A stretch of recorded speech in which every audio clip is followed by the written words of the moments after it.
Naaresto ang isang lalaki matapos arestuhin ng Bacoor City Police dahil sa pagbabanta gamit ang isang improvised firearm o sumpak. Magbabalita dyan si Patrolwoman Priscel May Urbano.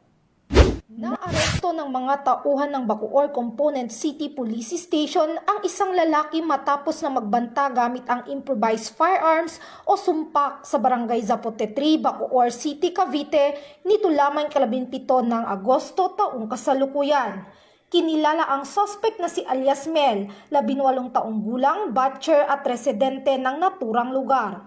Ayon sa investigasyon, bandang alas 9 ng gabi ng nasabing araw, naghihintay ng bus ang biktima sa Longos, Barangay Zapote 3 nang bigla umanong lumapit ang suspect at tinutukan siya ng sumpak habang nagsisigaw ng pagbabanta.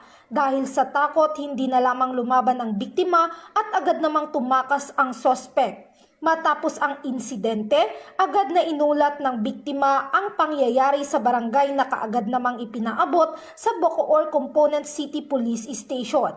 Sa isinagawang follow-up operation ng mga pulis, nadakip ang suspect at nakumpiska sa kanyang pagmamay-ari ang sumpak na kargado ng isang bala. Samantala, inihanda na ang mga kaukulang dokumento laban sa suspect na mahaharap sa kasong grave threat at paglabag sa Republic Act 10591 o Comprehensive Firearms and Ammunition Regulation Act.